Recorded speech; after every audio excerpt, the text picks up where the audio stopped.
भारत बना रहा भविष्य के जबरदस्त हथियार। इसे देख दुनिया के बड़े बड़े देशों का छूटेगा पसीना। भारत बना रहा एक ऐसा सीक्रेट वेपन, पल भर में आएगी तबाही, पलक झपकते गायब होंगे दुश्मन के हथियार। आखिर क्या बना रहा है? तो चलिए बताती हूँ। भारत लेजर हथियार बनाने के एक कदम और करीब पहुंच गया है, क्योंकि डीआरडीओ ने लेजर प्रणाली का सफलतापूर्वक परीक्षण किया, जिसमें काली, दुर्गा 2 ये सब विकसित हो रहे हैं। चुनौतियां जरूर बरकरार हैं। एक्चुअली में देखा जाए तो डीईडब्ल्यू यानी निर्देशित ऊर्जा हथियार या डायरेक्टेड एनर्जी वेपन का विकास यूनानियों द्वारा 200 ईसा पूर्व में सिरैक्यूज शहर पर हमला करने वाले रोमन जहाजों में आग लगाने के लिए परवलैक दर्पणों के उपयोग से हुआ है। 1950 के दशक के मध्य से 1970 के दशक के अंत तक सोवियत संघ ने कथित तौर पर मॉस्को में अमेरिकी दूतावास पर माइक्रोवेव विकिरण से बमबारी की, जिसके परिणाम स्वरूप अमेरिकी अधिकारियों को गंभीर स्वास्थ्य समस्याएं पैदा हुई। इन घटनाओं को सामूहिक रूप से मॉस्को सिग्नल हमलों के रूप में जाना जाने लगा। इराक युद्ध के दौरान भी इराकी इलेक्ट्रॉनिक कमांड और नियंत्रण प्रणालियों को बाधित करने और नष्ट करने के लिए कथित तौर पर अमेरिका सेना द्वारा उच्च शक्ति वाले माइक्रोवेव यानी डीईडब्ल्यू का उपयोग भी किया गया। अभी हाल ही में कुछ अंतर्राष्ट्रीय दैनिक समाचार पत्रों ने अक्टूबर 2020 में रिपोर्ट दी थी कि गलवान में चीनी सैनिकों ने विवादित पहाड़ी क्षेत्रों में से कुछ पर माइक्रोवेव हथियार से हमला किया था, जिससे भारतीय सैनिकों को पीछे हटने के लिए मजबूर होना पड़ा। हालांकि भारत इन दावों का खंडन कर रहा है। अब पृष्ठभूमि के रूप में ऐसी घटनाओं के साथ इस बात पर जोर देने की कोई आवश्यकता नहीं है कि पारदर्शिता और स्थितिजन्य जागरूकता वाले आधुनिक युद्ध क्षेत्रों में न्यूनतम हस्ताक्षर और नगण्य क्षति के साथ प्रतिद्वंदी की युद्ध क्षमता को नष्ट करने या अक्षम करने में सक्षम प्रणालियों समस्या की मांग है। तो कौन सी बैठ सकती है और इन आवश्यकताओं को डीईडब्ल्यू सिस्टम की तरह उपयुक्त रूप से पूरा नहीं करती है। आखिर डीईडब्ल्यू है क्या? देखो, डायरेक्ट एनर्जी वेपन्स ऐसे हथियार होते हैं जो किसी प्रकार की ऊर्जा को एकत्रित करके पूरी ताकत के साथ किसी एक टारगेट पर हमला करते हैं। इससे वह टारगेट या तो जल जाता है या फिर उसकी इलेक्ट्रॉनिक तकनीक, संचार सिस्टम, नेविगेशन प्रणाली आदि बेकार हो जाती है। इससे वह दिशा भ्रमित हो जाता है, अपने बेस से कनेक्ट नहीं कर पाता। और डीईडब्ल्यू से 2 तरह के हमले किए जाते हैं, पहला लेजर लाइट और दूसरा इलेक्ट्रोमैग्नेटिक तरंगे। पिछले साल ये खबर आई थी कि 130 अमेरिकी जासूसों, डिप्लोमेट, सैनिकों और एम्बेसी कर्मचारियों को सिर दर्द, बेचैनी, सुनने में दिक्कत, ट्रॉमेटिक ब्रेन इंजरी हुई थी। माना जाता है कि उनके ऊपर डीईडब्ल्यू से हमला किया गया था। लेजर से हमला करके फाइटर जेट, ड्रोन, जंगी जहाज, टैंक्स आदि को नष्ट किया जा सकता है। इसमें काफी तेज ऊर्जा का बहाव होता है जो सामने चीज को जलाकर खाक कर देता है। अब अगर समझने वाली बात है तो आप भी हैरान होंगे कि ऐसा कैसे हो सकता है। देखो, युद्ध के मैदान में एक से बढ़कर एक अत्याधुनिक हथियारों को देखने के बाद भी कई हथियार अभी हमारे सामने पेश नहीं किए गए हैं। ऐसा कहा जाता है कि विश्व के 3 बड़े देश अमेरिका, रूस और चीन ने अपने बेड़े में कई ऐसे हथियार शामिल किए हैं जिनसे दुनिया अभी अनजान है। ऐसा ही एक सीक्रेट वेपन भारत भी बना रहा है, जो पलक झपकते ही दुश्मनों के उन्नत हथियारों को तबाह कर देगा। यह हथियार एटम बम से भी खतरनाक माना जाता है। भारत के सीक्रेट वेपन कहे जाने वाले हथियार को दुर्गा नाम दिया गया है। दुर्गा का अर्थ है डायरेक्शनली अनरिस्ट्रिक्टेड रे गन एरे, जिसे वॉर एक्सपर्ट द्वारा तबाही का दूसरा नाम भी दिया गया है। क्या है दुर्गा? दुर्गा रक्षा अनुसंधान और विकास संगठन यानी डीआरडीओ द्वारा सेना के लिए बनाया जा रहा एक सीक्रेट वेपन है, जिसकी अधिक जानकारी तो सार्वजनिक नहीं की गई है। दुर्गा को आम भाषा में एक लेजर वेपन भी कहा जाता है, जो बेहद सटीकता से किसी भी लक्ष्य को तबाह कर सकता है।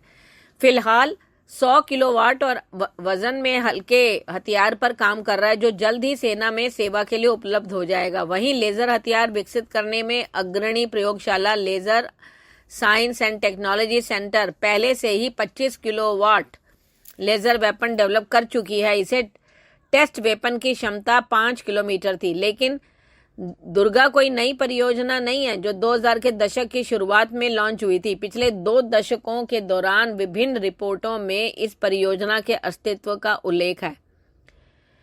डीआरडीओ ने तत्कालीन रक्षा मंत्री अरुण जेटली की उपस्थिति में एक परीक्षण सुविधा केंद्र में 1 किलोवाट के लेजर वेपन का टेस्ट किया था और बहुत ही अप्रत्याशित वृद्धि कर इसे 100 किलोवाट की क्षमता के साथ तैयार करने की योजना पे काम किया।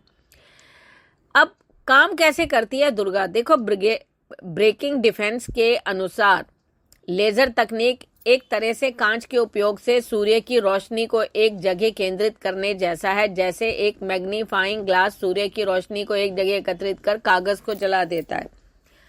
कम शक्ति वाले लेजरों को कई सेकंड के लिए लक्ष्य कर ध्यान केंद्रित करने की आवश्यकता हो सकती है, जबकि बड़े लेजर और शक्तिशाली लेजर वेपन बहुत जल्दी नुकसान कर सकते हैं।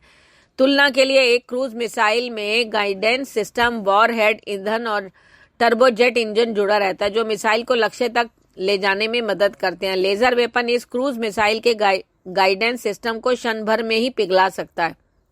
साथ ही यह हथियार वॉरहेड या फ्यूल टैंक में विस्फोट करने की भी क्षमता रखता है।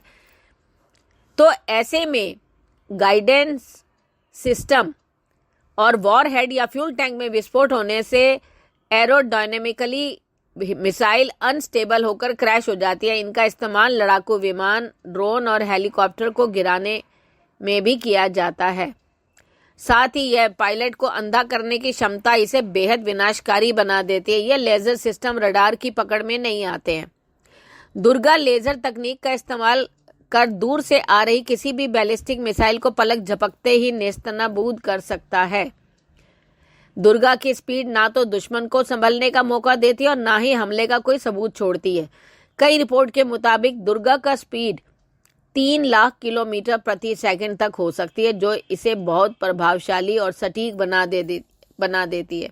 हालांकि ऐसी उच्च शक्ति वाले लेजर हथियारों का विकसित करना बेहद मुश्किल है, क्योंकि हाई इंटेंसिटी लेजर पैदा करने के कारण इसका सिस्टम बहुत जल्दी गर्म हो जाता है। इसे समय के साथ ऑपरेट करना मुश्किल हो सकता है। इकोनॉमिक टाइम्स के मुताबिक डीआरडीओ शॉर्ट, मध्यम और लॉन्ग रेंज के इन हथियारों को तैयार करने में जुटा है। अब इसका दुर्गा 2 का जो है एक नया वर्जन आ रहा है, जो दुर्गा 2 के नाम से है। अंग्रेजी मैगजीन द वीक में पिछले साल छपी रिपोर्ट में कहा गया कि डीआरडीओ एक खुफिया प्रोजेक्ट पर काम कर रहा है जिसका नाम है दुर्गा 2। इसके तहत भारतीय सेना को 100 किलोवाट की light weighted directed energy system दिया जाएगा। अभी तक डीआरडीओ ने 25 किलोवाट लेजर हथियार बनाया है, जो बैलिस्टिक मिसाइल पर 5 किलोमीटर दूर से हमला कर सकता है। हालांकि अभी इसे 300 किलोवाट या उससे ज्यादा ताकत के हथियार बनाने का जिक्र किया गया है।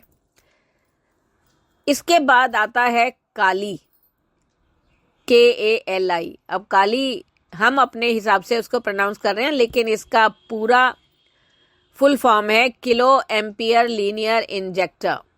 एक शीर्ष गुप्त हथियार है जिसे भारत ने किसी भी आने वाली मिसाइलों की संभावित प्रतिक्रिया के रूप में डिजाइन किया है।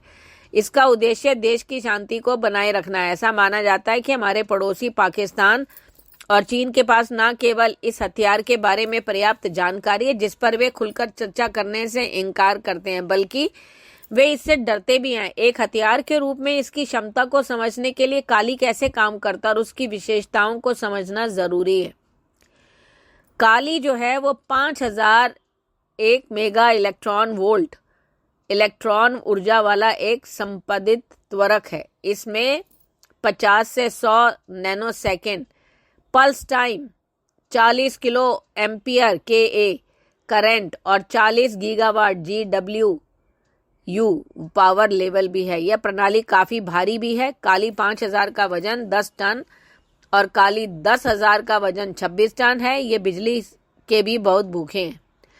इन्हें 12,000 लीटर तेल के कूलिंग टैंक की आवश्यकता होती है। इसमें रिचार्जिंग का समय भी बहुत लंबा है। वास्तव में इसे अपने वर्तमान स्वरूप में एक व्यवहार या हथियार बनाने के लिए लंबा समय है।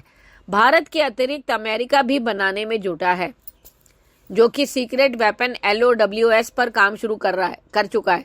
और यूएस की नेवी के पास दुर्गा जैसे ही एक लेजर वेपन ऑलरेडी मौजूद है, जो ड्रोन और हेलीकॉप्टर को बिना कोई मिसाइल छोड़े नीचे गिरा सकता है। वर्ष 2014 में अमेरिकी नेवी के यूएस पॉन्स में इस 30 kW के लेजर वेपन का इंस्टॉल किया गया था। इस हथियार के घातक रूप को देखते हुए अमेरिकी सेना इसके बहुत शक्तिशाली संस्करण को बनाने में जुटी है। अब देखो, बेहद सस्ती है दुर्गा, बहुत सस्ती होगी। सेना को एक बुलेट फायर करने में 800 रुपए के करीब खर्च पड़ते हैं। ऐसे में बड़े मिशन या युद्ध में देश को भारी भरकम खर्च वहन करना पड़ता है। साथ ही आर्टिफिशियल इंटेलिजेंस वॉरफेयर के समय में उन्नत मिसाइलें और हथियारों से निपटने के लिए एक कदम आगे के हथियारों के साथ लड़ना पड़ सकता है। ऐसे में दुर्गा की ऑपरेटिंग कॉस्ट कम और क्रूज मिसाइल को बर्बाद करने की क्षमता उसे मॉडर्न वॉरफेयर के लिए घातक हथियार बना देता है। हालांकि इस हथियार को डेवलप करने का खर्चा अभी भी काफी भारी भरकम है। आपकी क्या प्रतिक्रिया है? कृपया कमेंट करके बताएं। धन्यवाद।